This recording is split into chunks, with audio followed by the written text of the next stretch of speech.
Un gusto de saludarles una vez más. Gracias por acompañarnos en estas reflexiones que hacemos todas las semanas.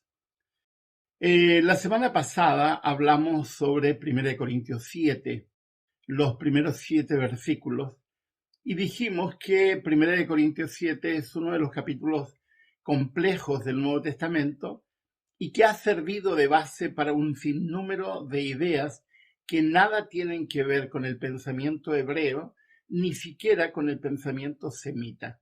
De alguna manera sirvió desde la Edad Media en adelante para transmitir conceptos que el apóstol Pablo no plantea. El cristianismo medieval ha sido forjador de un sinnúmero de conceptos que traen conflictos y problemas hasta el día de hoy. Gracias por acompañarnos. Si no te has suscrito, te invito a que te suscribas. Si tienes algún comentario, alguna pregunta sobre lo que vamos a plantear hoy, hazlo, porque de esa manera nos ayudas a viralizar los videos. Te invitamos a que te quedes hasta el final, porque esa es otra manera también de contribuir al video. Si quieres colaborar con nuestro canal, eres bienvenido. Muchas gracias. Abajo en la descripción del video está la forma en que puedes hacerlo. Vamos entonces al tema de hoy. Hoy día comenzaremos con el análisis del versículo 8 en adelante del capítulo 7 de Primera de Corintios. Versículo 8 dice: a los solteros y a las viudas les digo que sería mejor que se quedaran como yo. Si ustedes recuerdan, fue más o menos así como terminó la primera sección del versículo 7. Quedarse como él supone no volver a casarse. La motivación a contramano de lo que planteó la Edad Media no tiene absolutamente nada que ver con la sexualidad como han supuesto muchos intérpretes. Tiene que ver en exclusiva con la premura que sentía Pablo en la predicación del Evangelio y con la necesidad que él tenía de salir, pregonar y comunicar el Evangelio a la mayor cantidad posible de personas. Y en ese caso el matrimonio él lo veía como una especie de estorbo para poder cumplir la misión. Sin embargo, se le ha colgado a este texto la idea de que Pablo se está oponiendo al matrimonio y se está oponiendo a la sexualidad. Nada más lejos de la realidad. En la Edad Media surgieron una cantidad enorme de ideas tomando frases de Pablo y convirtiéndolas en normas y leyes respecto a la sexualidad. No teníamos tiempo para indagar sobre la cantidad enorme de ideas distorsionantes que surgieron en la Edad Media respecto a la sexualidad. Pero quiero sugerirles que puedan leer este librito escrito por la doctora Uta Rank Heinemann, Eunucos por el Reino de los Cielos. Esta es una muy buena versión, una muy buena traducción hecha por Círculo de Lectores. Es un libro muy bien escrito, muy bien documentado, donde la autora hace una reseña de cómo surgieron estas ideas en Occidente, que para lo único que han servido es para distorsionar la sexualidad. Versículo 9, el apóstol Pablo introduce otro concepto que también ha servido para distorsionar la sexualidad en Occidente. Él da un gran pero. Pero si no pueden dominarse, que se casen, porque es preferible casarse que quemarse de pasión. Nuevamente una idea de Pablo que no me gusta, que es parte de sus propios prejuicios, la idea de pobrecitos mortales que no pueden contenerse. Hay versiones que matizan de otro modo esta idea. La idea de quemarse tiene que ver con la imposibilidad de controlarse, incapacidad para tener control sexual. Cuestión que a mí me parece un exceso en Pablo. Me parece que hay un celo en su planteamiento que lamentablemente ha servido a través de la historia para producir estas ideas que surgieron en el medievo. Esta idea de quemarse, dominarse, sirvieron para que muchos cristianos crearan la idea de que lo que nos domina a los seres humanos es la sexualidad. Y eso está en la base de la ideología del celibato, que sostiene que quienes son capaces de dominarse, entonces están en mejores condiciones para servir al Señor en puestos religiosos. La historia se ha encargado de refutar vez tras vez este planteamiento absurdo. En el versículo 10, el apóstol Pablo introduce otra idea y vuelve a reafirmar algo que ha dicho en la primera parte. A los casados les doy la siguiente orden. Y dice fehacientemente, no yo, sino el Señor, que la mujer no se separe de su esposo. Ahora, ¿por qué pone un no yo, sino el Señor? Porque la primera parte ha establecido que los conceptos que él está presentando son a modo de concesión porque es su idea, su planteamiento. Ahora, este texto es controversial porque escapa a la cultura de su tiempo. En el texto está diciendo que la mujer no se separe de su esposo. Pero en la práctica, en la realidad, el apóstol Pablo está diciendo algo que no ocurría. Las mujeres no se separaban de sus maridos. Siempre era la inversa. Los que abandonaban, los que despreciaban, los que dejaban atrás a las mujeres eran los varones, no las mujeres. Eran los varones los que repudiaban, los que se divorciaban, nunca al revés. Menos en el mundo griego al cual Pablo le está escribiendo. Así que Pablo, y eso es lo que nos cuesta captar cuando hacemos una lectura superficial de los textos, es que Pablo en este texto le está dando al menos a las mujeres privilegios a tono con lo que ha planteado en la primera parte del versículo 1 al 7, de poner a la mujer en paridad con el varón.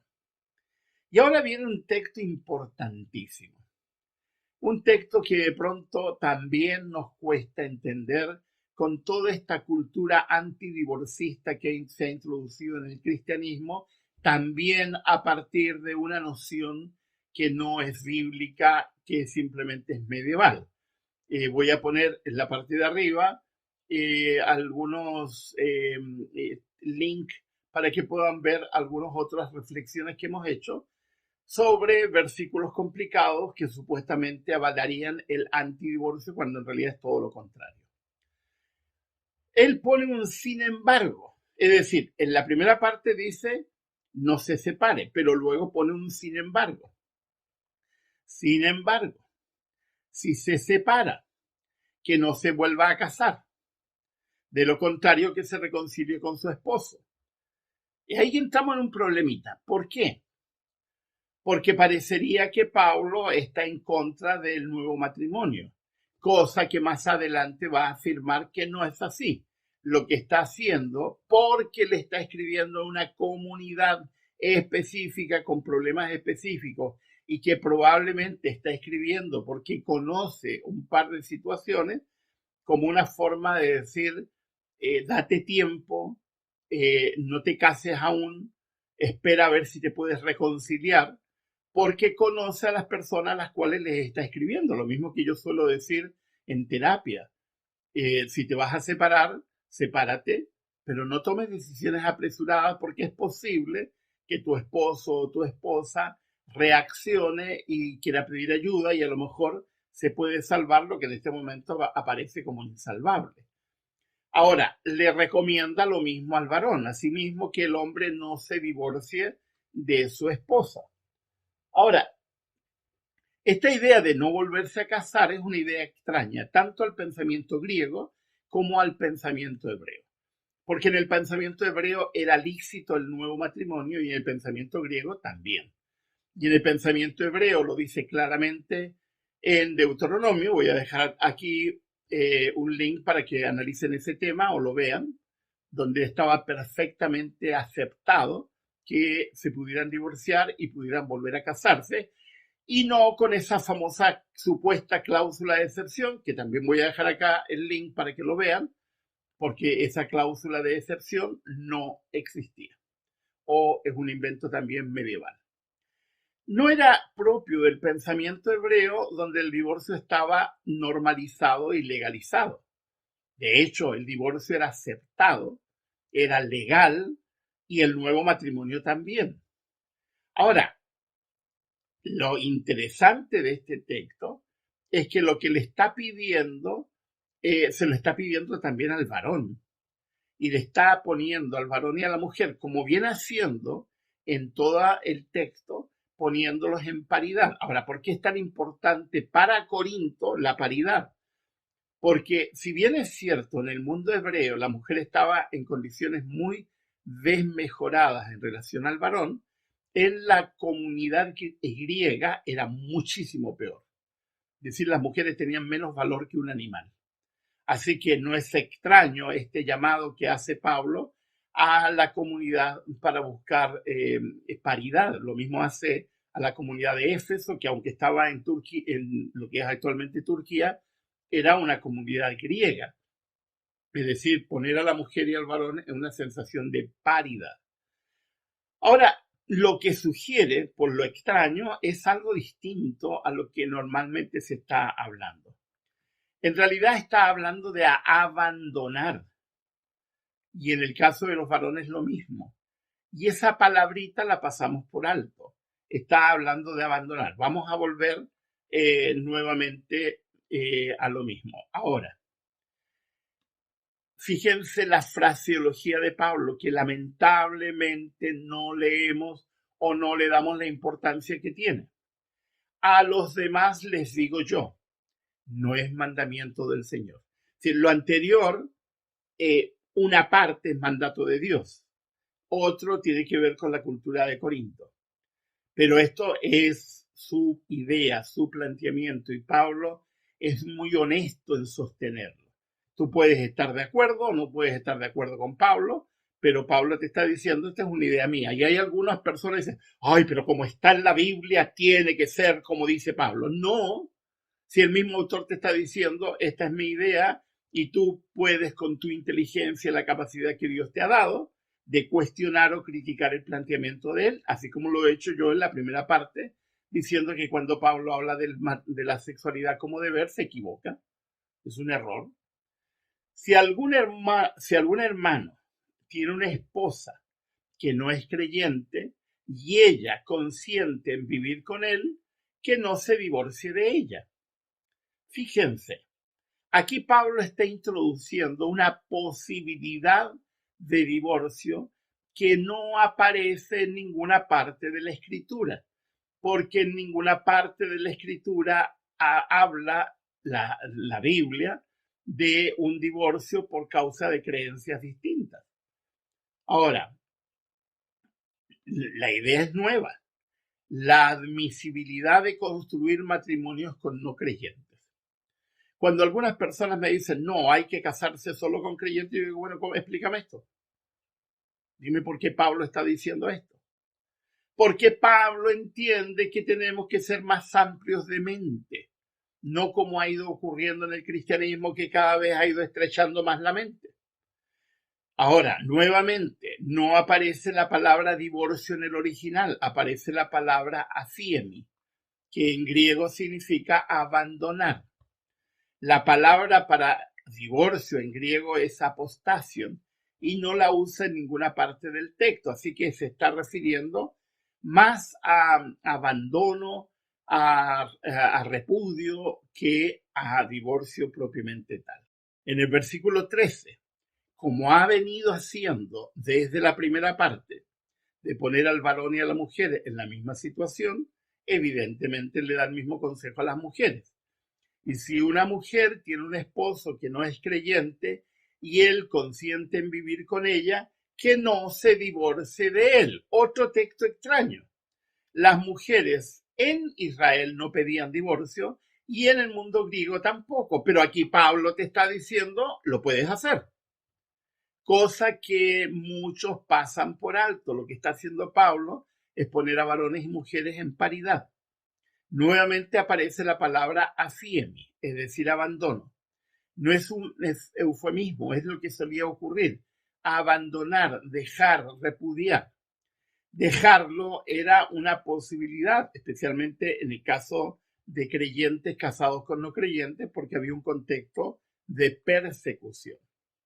Ahora, en el versículo 14, un texto que ha sido pésimamente mal usado y que ha servido de manipulación, porque el esposo no creyente ha sido santificado por la unión con su esposa y la esposa no creyente ha sido santificada por la unión con su esposo creyente. Si así no fuera, sus hijos serían impuros, mientras que de hecho son santos. Esta idea es una idea absolutamente paulina que no aparece en ninguna parte de la Biblia. Ser santificado por la unión con su esposo o esposa es un aspecto, una idea que no aparece en ninguna parte de la Biblia. Una posibilidad es que haya sido agregado, que es una posibilidad posible, y otra posibilidad es que estemos malentendiendo a Pablo, porque es una idea extraña. La santidad es una cosa individual. ¿Cómo traspaso la santidad a alguien no creyente? También es extraño el concepto de impureza y santidad hacia los hijos. Si la Biblia dice claramente en el Antiguo Testamento que los hijos no han de ser juzgados por las conductas de los padres, ¿cómo podrían los padres transmitir santidad e impureza a sus hijos? Pero ese concepto se lo está transmitiendo a los griegos. En la mentalidad hebrea, en un contexto patriarcal, tenía cierto sentido la idea paulina. Y a mí me extraña estos giros de Pablo que va y vuelve entre la paridad y la no paridad. Porque la mujer judía era justa si estaba amparada por un varón judío justo. Es la dinámica propia del patriarcado, del patriarca. En latín, el pater, de donde surge la palabra padre, que originalmente tenía el mismo sentido, el que le da sentido a todo. Ahora, estas ideas extrañas tienen que ser tomadas con cuidado, porque lamentablemente han servido a través de la historia del cristianismo para excesos. Versículo 15. Sin embargo, nuevamente vuelve al sin embargo, al empero, es decir, a plantear ideas diferentes a las que viene planteando. Si el cónyuge no creyente decide separarse, es decir, decide abandonar, decide repudiar, decide dejar, no se lo impidan. En tales circunstancias, el cónyuge creyente queda sin obligación. Dios nos ha llamado a vivir en paz. Nuevamente un concepto totalmente revolucionario para la época. Pone a las mujeres en las mismas condiciones de los varones. Cuando acusamos a Pablo de machista, estos textos lo refutan. Ahora, el cónyuge no creyente no impedir, ese es un lenguaje un tanto paternalista. ¿Cómo le vas a impedir a alguien que quiere irse a que se quede? Obligado, amarrado. Eso no tiene sentido. Ahora, lo interesante es la idea de que queda sin obligación. Es interesante porque esa idea es la idea de que queda libre, absolutamente libre. Y eso significa que la persona está libre para volver a casarse.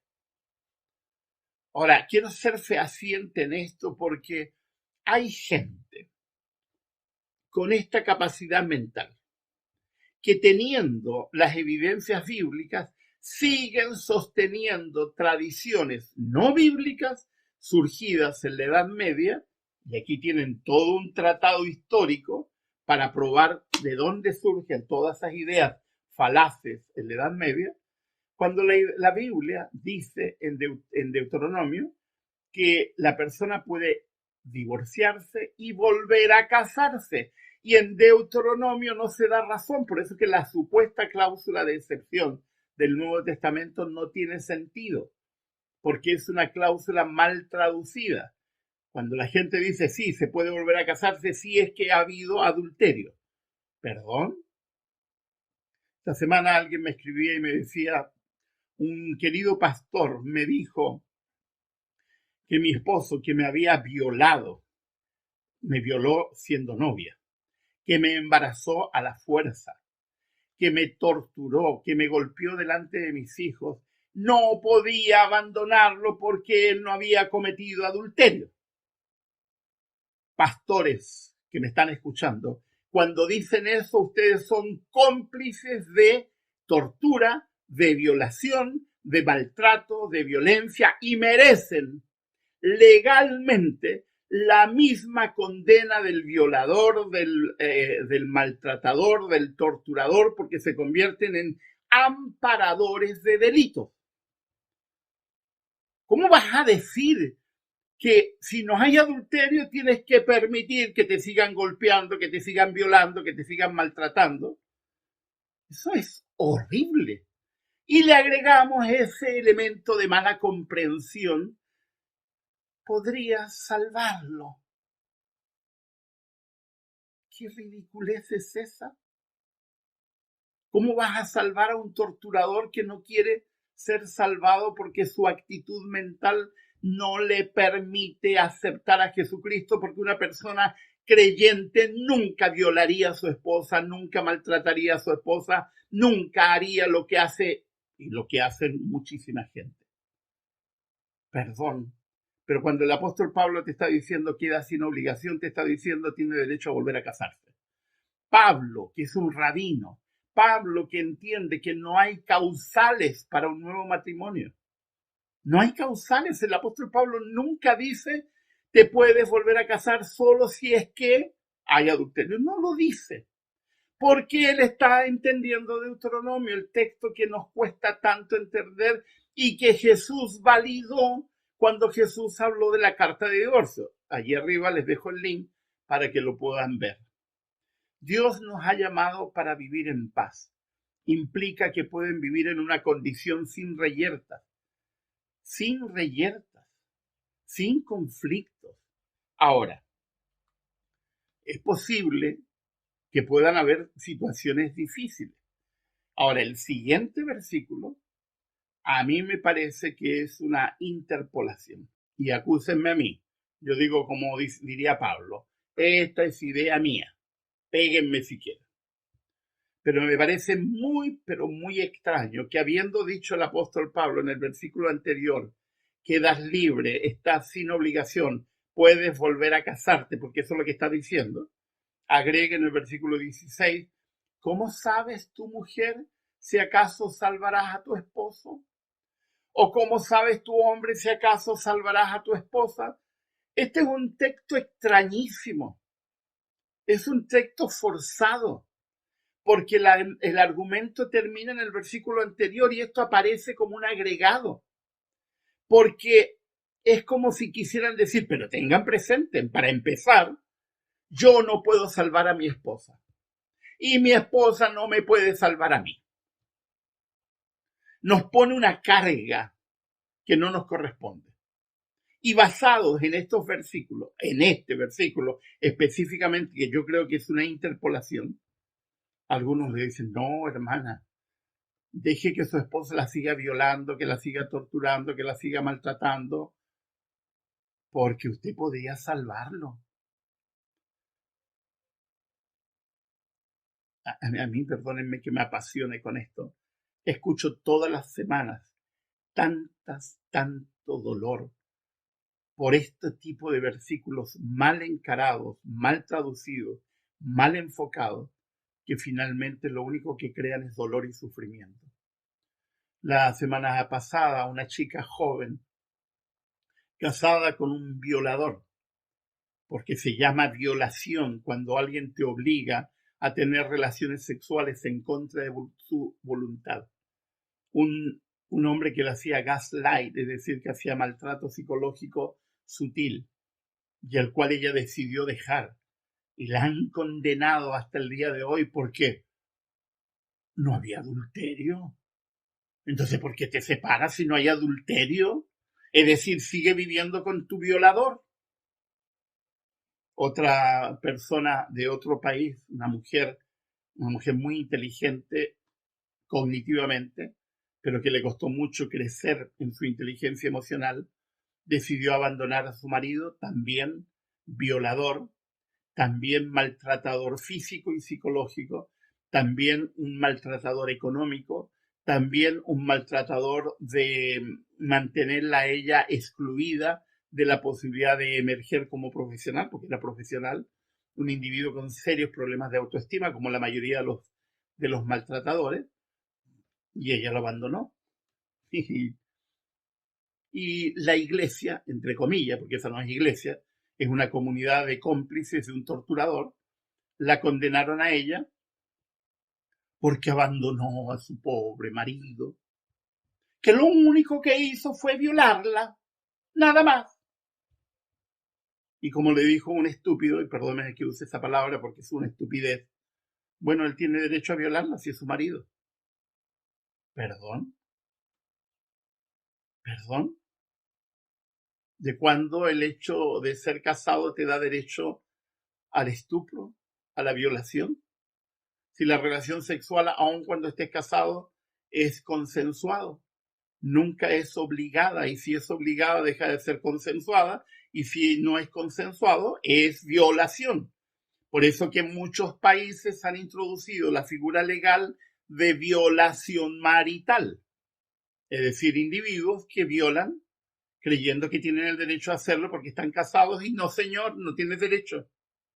La relación es consensuada. Ahora, este texto es extrañísimo, no estoy de acuerdo, no es un texto que pueda servir para sostener lo que se ha defendido hasta el momento. Ahora, digamos, a modo de síntesis, tanto en la primera parte que presentamos la semana pasada como en esta segunda parte. Con esta sección de 1 Corintios, capítulo 1, 1 Corintios capítulo 7, perdón, del versículo 1 al 16, se han creado varios dogmas. El dogma del celibato, que es un dogma horrible. Ustedes saben lo que ha ocurrido a través de la historia con el celibato. El dogma de la indisolubilidad matrimonial, que es otro dogma absurdo que no tiene sustento bíblico. Y el dogma, absurdo también, de que el marido salva a la esposa o la esposa salva al marido, cosa que no es verdad, porque que yo sepa, yo no soy Espíritu Santo y mi esposa tampoco. Ahora, se ha usado 1 Corintios 7 como base para el dogma del celibato. Ahora, lo que mucha gente no sabe es que este no es un dogma de fe, sino un reglamento clerical. Es decir, que está sosteniendo que para poder servir a Dios de una manera adecuada hay que dedicarse completamente a la vida religiosa. Se supone que algunos tienen vocación virginal, cosa que yo dudo absolutamente. Soy amigo de 2 sacerdotes, en realidad de 3. 2 fueron compañeros míos de la universidad y un tercero lo conocí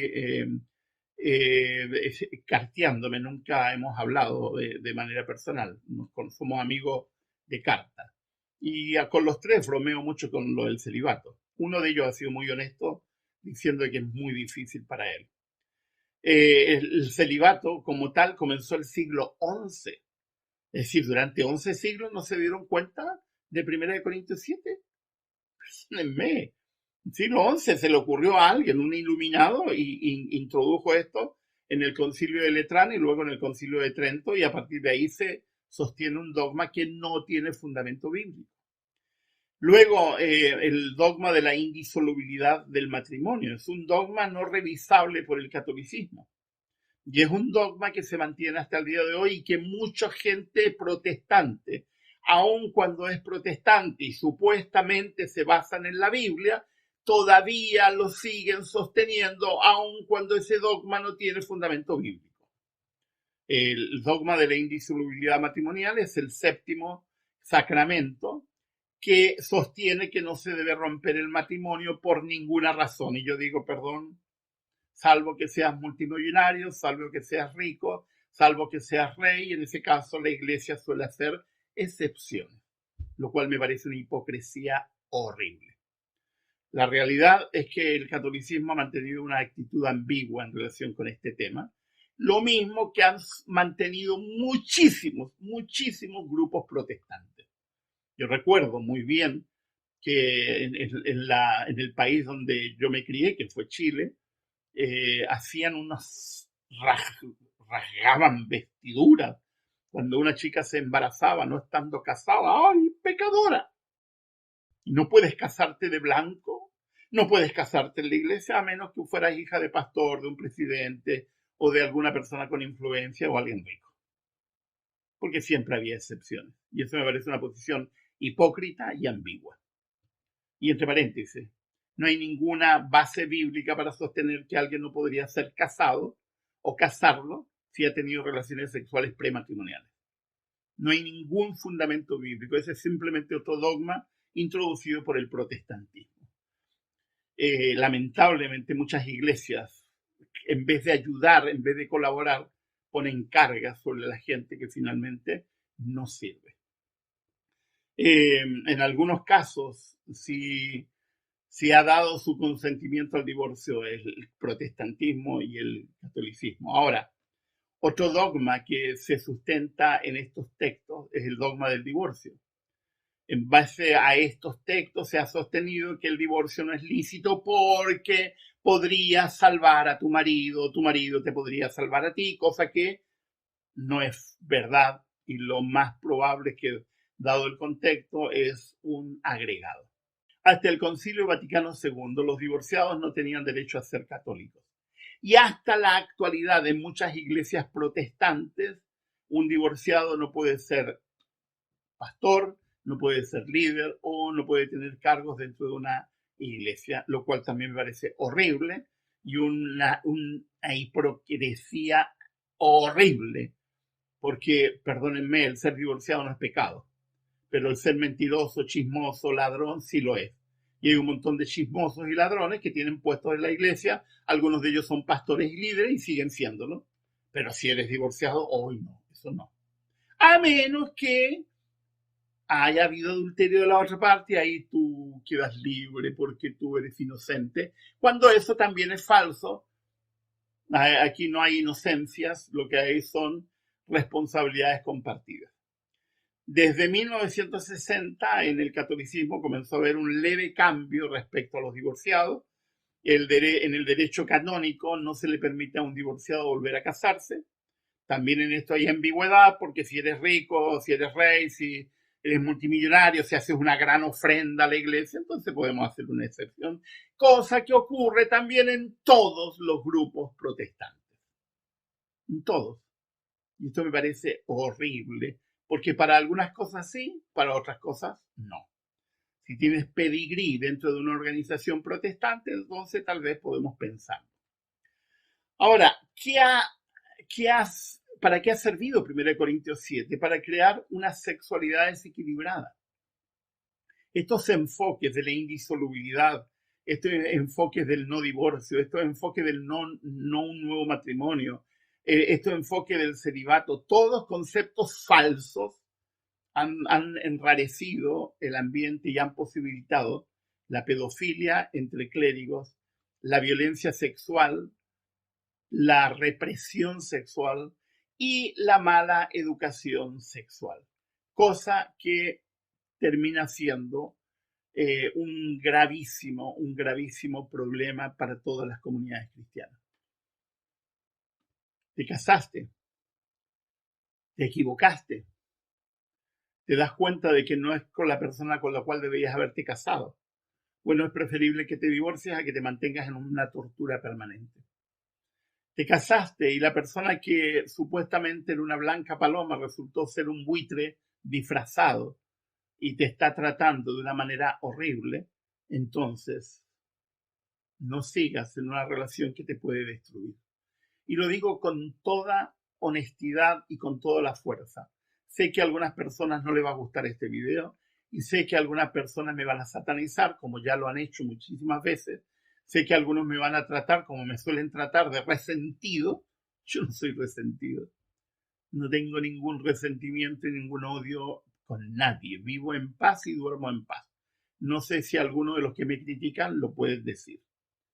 Yo creo en el amor y no hay maldad en amar, aun cuando tengas que amar por segunda vez a alguien después de divorciarte.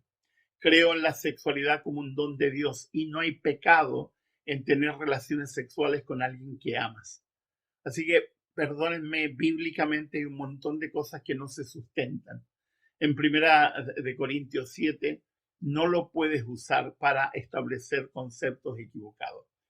La próxima semana estudiaremos la última sección del capítulo 7, que es del versículo 17 al 24, y se van a llevar algunas sorpresas más en relación con lo que realmente dice el apóstol Pablo. Si tienes comentarios, hazlo. Si tienes preguntas, hazlo. Si tienes alguna cosa que agregar que a mí se me fue, dímelo. Si tienes alguna sugerencia de alguna lectura, escríbemelo en los comentarios. Si quieres un mensaje de odio, escríbelo, pero no lo voy a publicar, te lo voy a borrar, porque para odio no estamos. Estamos acá para construir, para poder crecer juntos. Yo no tengo el patrimonio de la verdad y es probable que me equivoque en alguna cosa. Por lo tanto, si crees que hay alguna cosa que corregir, dímelo. Y si creo y me doy cuenta de que sí hay algo que corregir, con todo gusto, lo haré y públicamente si es necesario. Que tengan una linda semana, que tengan una buena vida. Les ha hablado el pastor Miguel Ángel Núñez.